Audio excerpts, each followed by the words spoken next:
Hello and welcome to a little review video of Battlefield 5, because if I remember correctly somebody in the comments actually asked me to do it.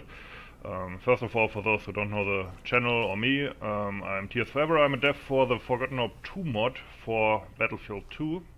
I'm doing level design there, so that's kind of my background. I'm an amateur level designer. And yeah, I just want to talk about Battlefield 5, what I think of it, and also what I think of recent developments in it, especially regarding the TTK update that they recently did. I'm recording this on the 13th of December, and I think that's when that went live, or maybe it was yesterday when I didn't have time to play. But yeah. I will talk about several things. However, my main thesis about Battlefield 5 is, well, first of all, I don't think it's a terrible game. I'm having quite a bit of fun with it. Not in every round, not on every map, not with every weapon, but generally speaking, I'm having fun with it. And there's certainly worse games out there, and I think it does have some space for development. However, what is certainly the case, in my opinion, is that it needs development, and it needs development in like they need to pick a direction and stick with it, because right now my impression is that the game is extremely schizophrenic in the sense that there's like two directions and they don't really know where they want to go, or they didn't know where they wanted to go when they were actually developing the game. I will talk about that a bit more later. Right now, oh yeah, and while I'm doing this, I'm gonna just run around on this practice range a bit. So there's something to see, although usually, you know, just treat this as a podcast more than anything. Okay, I think the targets are down here. I want to try out some of the weapons I haven't unlocked yet, for example the EMP. I haven't played that much with the medic. And, well, who knows, maybe the EMP will be coming to Forgotten Hope 2 soon. Hint, hint, hint. Okay, I don't want to actually promise anything, but yeah. Anyway, so, first of all I want to talk about something that isn't actually all that important to most people, but it's kind of important to me. And that is the, what's it called? And that is the historical background. Now, obviously, the game is very historically inaccurate. Now, everybody can tell you this, even people who don't actually know anything about World War II. I mean, you have women soldiers running around and everything. Now, for the record, I don't actually care that much about the whole women thing. To me, there's worse things in there. However, I will use this point to illustrate something, okay? So, DICE made a decision early in the development of Battlefield 5. And that decision was, in my opinion, the right one and a very good one. They said, we want to do the fronts of World War II that you usually don't see in video games. So we're not gonna do Normandy, we're not gonna do Stalingrad sniping or whatever, we're not gonna do all that stuff. We're going to go early war, and people will have to deal with that. And many people are actually complaining about this decision and are saying, well, this was the wrong call, we want the classic, what's it called? We want the classic World War II experience. But DICE made that call, and it was a kind of risky decision, and I can respect that. Let's put it that way. The thing is, and here comes my actual point, they didn't really do it, you know? They didn't go all the way with it. They made this decision, they made this call, a risky call, and they didn't pull through. Because if you want to go into the whole early war thing, why then do you have late war weapons? I mean, this is obviously a nice early war weapon that is very obscure and I like it. But why do you go with like Volkssturm weapons from 1945? You know, or stuff like the SDG-44, which is a famous late war weapon. And all this kind of tells me that they didn't necessarily want to pull through with their investment, so to speak, or they didn't really want to pull through with their decision. Yes, they wanted to do the obscure early war stuff, but yeah, you kind of have to put the SDG-44 in there, really. In fact, let's try that out. Because, I mean, people want that. It's a famous weapon, it looks cool, I mean, look at this shit. So, it's like, do it or don't. If you make a call like that, deal with it, you know, do it. Or, you know, don't do it. But don't do this half-assed job at it. I think I actually have unlocked this, I just haven't tried it yet. Yeah, I would like to try that out in MP. And yeah, they didn't go through with it fully, and that's the problem. And you will see that in many actually more important areas of the game. So let's talk about the gameplay. Very early when you're developing a game, you kind of need to decide what kind of game you want to make. You know, like, that's one of the most basic things, obviously. So what kind of game are they making? The problem is, I feel like they are pulled between two poles of game design. One is the kind of casual pole of a game where you can jump in with your friends, like, oh, let's play a round of Battlefield 5, I need to get 5 headshot kills with that weapon to unlock this, you know, let's jump in, after that maybe we'll meet up in a pub, have a bunch of beers, you know, we'll have a laugh. Like a nice casual game that you can play with your friends. And the other pole is the kind of I like the recoil. The other pole is the kind of typical hardcore game of, you know, let's make this competitive, the weapons should be hard to control. Like the weapon recoil in this game is, in my opinion, pretty complex and hard to control, and you need to learn it, and you have to fire in bursts like this. And as you can see, coming from FH2, I haven't actually mastered it all that well. So it takes a while to master and figure out. It's like, yeah, okay, let's make a competitive game, something like Rainbow Six Siege maybe, or Counter-Strike, or maybe even, to a degree, in the direction of realistic games like Red Orchestra and blah blah blah. And the thing is, many of the problems people are having with this game are due to these two poles being in the game and different game design elements being in there, you know? Like, the game isn't designed for one thing and one thing only.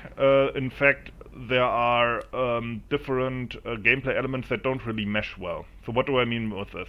I think the three biggest problems that the game has, and the game obviously has problems, as DICE is aware of, because, as I said before, when this video came out, they just implemented the TTK changes, and on their Reddit forum, no, what was it called on Reddit?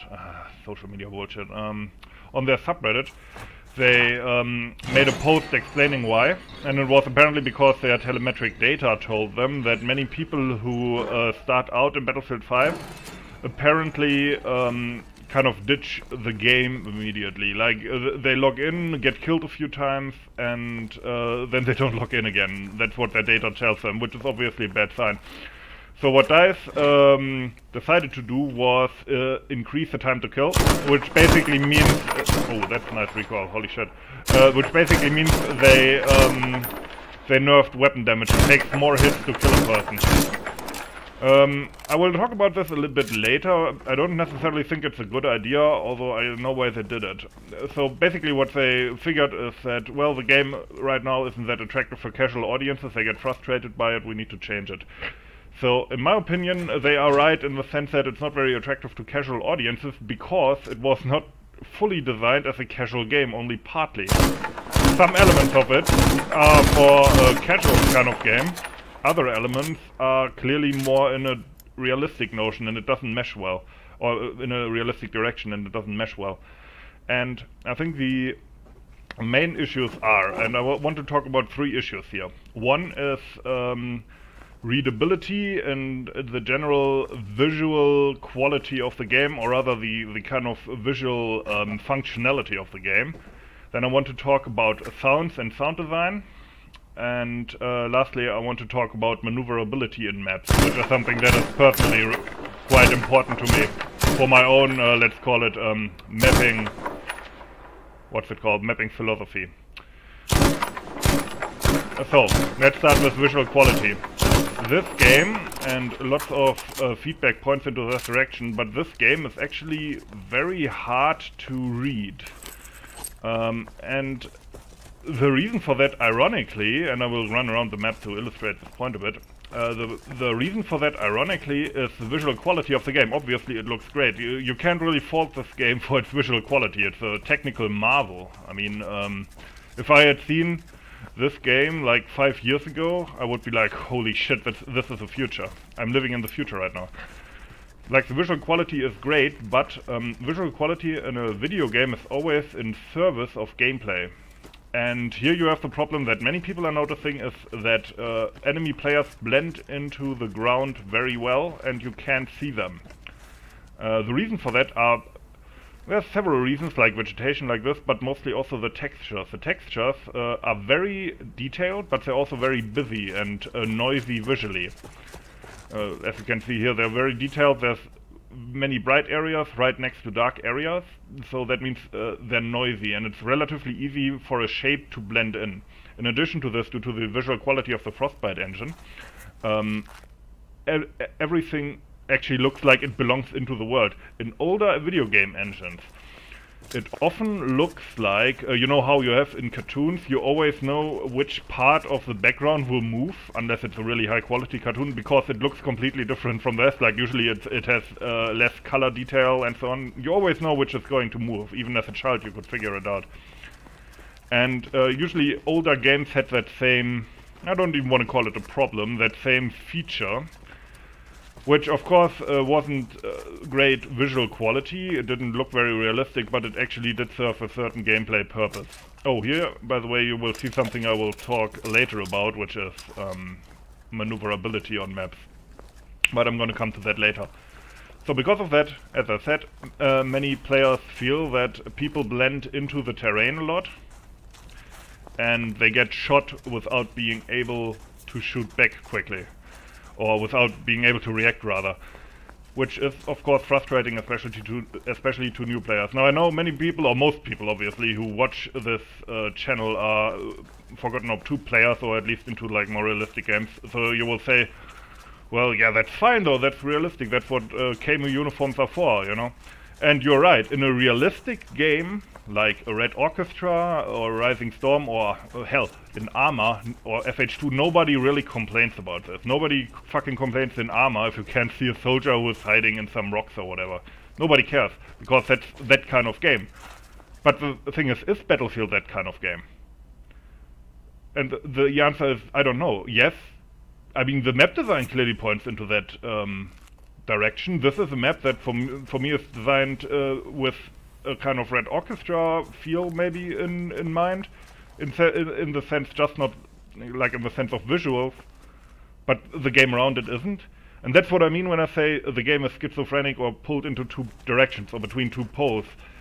It's like you have a game that is marketed towards a casual audience and is supposed to pull in huge player numbers, but then you have design decisions like this. Just to be clear, in a casual kind of game, or a game that is marketed towards a mass audience like that, you want very clear readability in your maps. People always need to be able to see what is the, where's the enemy, what is the status of each enemy. Like, look at something, to me the perfect example of this is Team Fortress 2.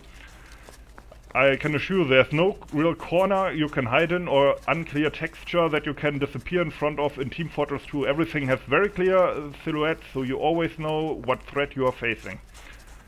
And that is a great game in terms of game design. Now, is it a game I would like to play a lot? No, probably not. It's not my style. But my point is, if you want to make a casual game, look into that kind of direction. Maybe Counter-Strike is a better example. If you look at how they design maps in Counter-Strike these days, like modern Counter-Strike global offensive maps, they are very careful to design them in a way that they are clearly readable, that textures in gameplay areas are bright, or relatively bright, and relatively uniform in color, so you don't have noisy textures like that obscure the enemy, even if you're standing in front of them.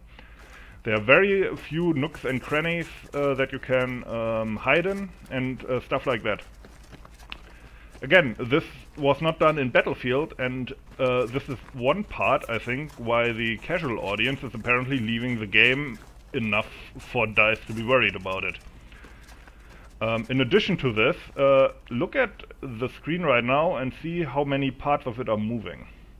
Now usually in a game like Forgotten Hope 2 for example, the maps also aren't really designed with visibility in mind, but the maps due to the old engine are very static, so usually players are trained to look for movement. So if something moves, it's probably either an enemy or an ally, so something, you know, you need to maybe interact with or you need to look out for. Whereas in this game, and I mean this is even a pretty harmless example, I'm alone on a server, but in this game there's always something moving. There's dust clouds, there's snow falling from the sky or blowing in your face, there's just crap in your screen all the time, there's ash flakes falling from the sky. Then in the full server there's a screen shake. It's visually noisy and it obscures people even more and makes tactical situations even less clear. So, that was my first point. The game is visually unclear. It is designed, visually it is designed as a more realistic game than it actually is. And this doesn't mesh well. Then, secondly, sound. The sound design in this is something that sounds very good in a video or in a trailer. It's good for marketing, but it is sometimes barely functional in game. One or my most favorite, or well, least favorite example are the tanks and how quiet they are in the mix. You know how often in this game I didn't realize I was shot at by a tank? I thought it was just infantry shooting at me with some machine gun, but then it turned out it was a tank, I just didn't hear it. You know, it's stuff like that that makes people confused about what is going on. It doesn't help, of course, that everybody is using the same kind of weapon, so you can't really tell by weapon sound who is... actually, how can I put a scope on this? Who is shooting at who or who is shooting at you? Are they allies? Aren't they allies? And so on. You don't know. So, big problem here, sound design isn't clear, and the sounds are, however, extremely complex in their non-clarity, if that makes any sense. So what often happens is that the game comes off like a cacophony of sound. You know, you can't tell what is going on around you. It's almost overwhelming in a sense of like it's a visual and audio overload basically. And that again is a big problem for new players. It exacerbates the visual problems that are already here. So that's the second one, sound. Not very well designed. And then the next problem, which in my opinion is one of the biggest ones and kind of comes together with all the others, is what I already showed you earlier with the rock, and that is maneuverability. I will tell you a little story about FH2. When it first came out in, when was it, 2008 or 2009? It's been a while. Or was it 2007 actually? Yeah, it was 2007. When Forgotten Hope 2.0 came out. And many people who play it today don't actually remember this, but we had tons of full servers. Like, I remember, and back then I wasn't a dev or even a tester, I was just a player, but back then there were people on the server like in the thousands. Yeah, look at this, that's what I mean. People were in the server in the thousands, and then maybe a month later they were all gone. Nobody played it anymore, and in fact fewer people played it in the 2.0 to 2.15 days than they are playing FH2 today. It was that bad. So what happened? Well, there were several things that made the game less than fun, but the main thing, or one of the main things that was identified back then, is that people hate when they can't properly maneuver around the map, when they get stuck on shit, when they glitch around, when they are trying to run from an enemy and then, oh, what the fuck, oh, there's a stone there, oh no. And then they get shot because of that. It's extremely frustrating. And back then, several of the older devs, I think Toddle for one thing, but also I think Remdol too, they went through the mod and looked at all the little boxes and other props that we had and removed the collision mesh from them. A collision mesh meaning the thing that makes it so that the player model or generally everything interacts with them. So they removed that so that boxes on the ground didn't impede your movement anymore. You didn't get stuck on them, they didn't make you do little like twitches or whatever.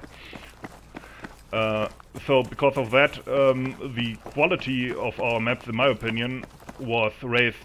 What the fuck, man? Was raised drastically, right? And so imagine my surprise when I played Battlefield 5 for the first time the map Devastation, and I got stuck constantly on some piece of shit rubble.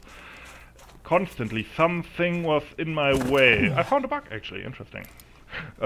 Something was always in the way, something was always messing with your movement, impeding you, not responding like I expected it, and it is even worse when you try to prone, and even worse, if you can believe it, if you try to use a bipod. Let's get a bipoded light machine gun in fact.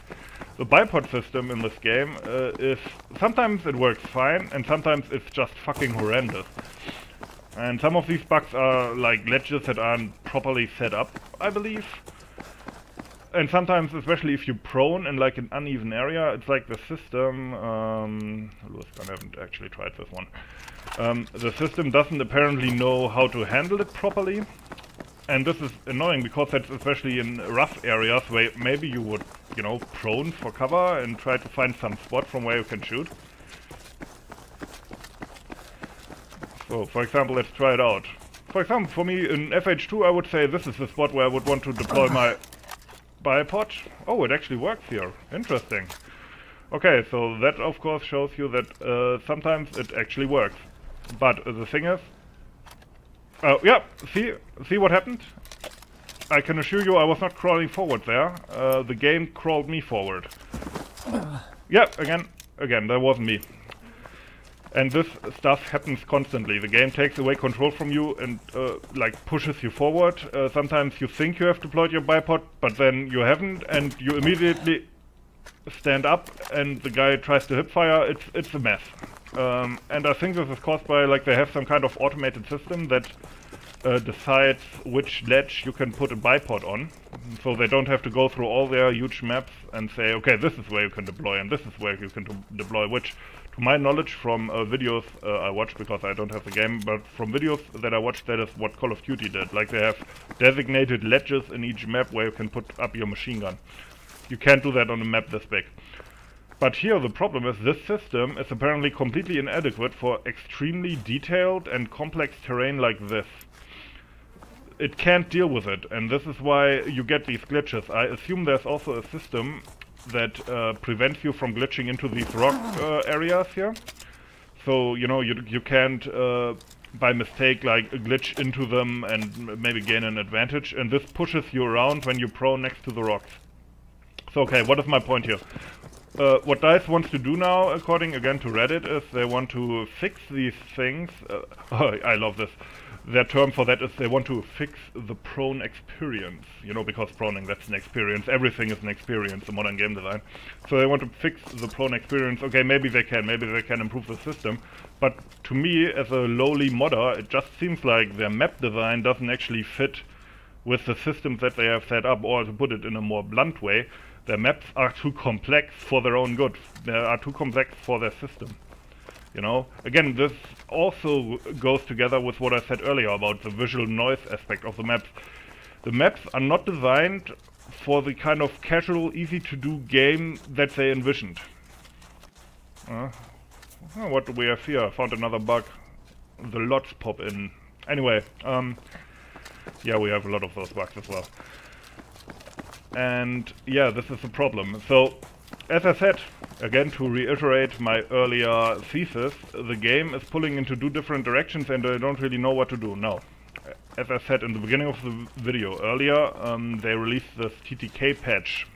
Because one problem that they have is that people actually died quicker than they killed people. This is apparently a network issue from what I can tell. So basically, if you shoot at a person, you get 4 hit markers and they die. When they shoot at you, for some reason you only see like 2 of the shots hit you, and so it seems like they kill you way quicker than you killed them, which is very frustrating, and also means that many players have this experience, you know, of not being able to actually shoot back at the enemy or actually react to what's happening.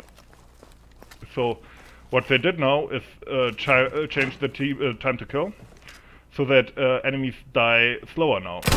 And what they hope will happen is that this will make the game more palatable to a casual audience and that people will not get frustrated. Now, okay, the thing is, this might work. Maybe I'm wrong. I'm sure DICE will monitor the situation with their telemetry data, and maybe it will show that now people don't quit the game as often. Who knows? What do I know? The thing is, I'm kind of doubting it though. And the reason for that is that I don't think this change does what they believe it is doing. And by that I mean, I don't think higher time to kill and lower weapon damage actually make it easier for casual players. In fact, it's harder because they actually left the headshot damage modifiers untouched from what I can tell. So basically now, in order to get a quick kill, you have to shoot for the head more, you have to aim a lot more precisely, whereas when you have a low TTK, like in Forgotten Hope 2, even if you are a relatively unskilled player in terms of gunplay, even if you're relatively unskilled just by tactics, or, let's face it, this is Battlefield, by dumb luck, you can find yourself in the flank of a more skilled player and then take him out in a burst, you know? And it's like, well, okay, you outmaneuvered him, fair enough. So this is now a lot harder. It also shows again what I talked about, this schizophrenic nature of the game, where I'm pretty sure this will also increase instances of people getting shot, jumping around like this to evade fire. Oh, where's it coming from? Oh, there he is. And then they shoot you, which is of course something that a more skilled player will pull off, and which goes against the very realistic look of the game they have. If somebody does that in Team Fortress, nobody gives a fuck. But if you do that in a game like this, it looks stupid. Again, two different pulls. They don't know what they want with this game. Or they didn't know, and now they're trying to correct into the casual direction, but I don't think, for one thing, as I said before, I don't think it will actually work like that. I don't think this will actually make the game easier for the casual player. But in addition to that, I also think it's not really enough, because the only thing that changed from what I can tell is weapon damage. But as I said before, the recoil, which is the actual hard part, I think, about the gunplay in this game, is unchanged. I mean, look at this recoil. And I'm controlling that. It's relatively hard to control, you know, like you need to stay on target. It isn't just, there's very little randomization, but the recoil is pretty harsh and you have to really learn it. Again, that makes it hard to hit consecutive shots, but now you need to hit more consecutive shots, right? I think you see the problem here. I don't think they really thought this thing through. It's more like a shot through the hip. So yeah, I talked for way too long now. Probably most of you aren't even watching anymore, but my point is, I think ultimately they're going for a kind of games as a service thing. So they want people to play this long term. If they want to do that and they really are in it for the long haul, which I hope they are, then again apparently sales numbers aren't so good, and that's always a factor. After all, we have capitalism here. But if they are in it for the long haul, I think they actually need to do something that CSGO did, that Rainbow Six did, and that are massive changes to the game and massive rehauls or reworks of their game systems, and also, to a degree, redesigns of their maps. If they want to make this game viable for the long term, they have to take a good hard look at these maps and think, okay, what works in this and what doesn't. The problem I'm having is with this really lazy kind of time to kill fix is what I'm kind of fearing. Sorry, 1 second. Okay, I'm back. What I'm kind of fearing is that they will go in a direction of, you know, let's implement this 3D spotting from earlier modern Battlefield titles like Battlefield 1 again, in order to help with the visibility, like put these unelegant band-aids on it and kind of ruin what is actually a nice game that has some potential. You know, because, yeah, that's kind of what I'm fearing, that these kind of elements will come back into the game, because they're like, well, people can't see the enemy, let's implement 3D spotting again. I mean, that will fix it, which it will, but is it really the fix we want? But yeah, anyway, so that's my conclusion. It's a game that has potential, I am having fun with it, but something went fundamentally wrong in its early development, and now they're kind of counteracting it in a not all that well thought out manner. Yeah, and the history is of course bullshit, and because of that you should of course play Forgotten Hope 2, it's basically free now. Anyway, that's enough from me, hope you enjoyed it. As always, thanks for watching and have a nice day.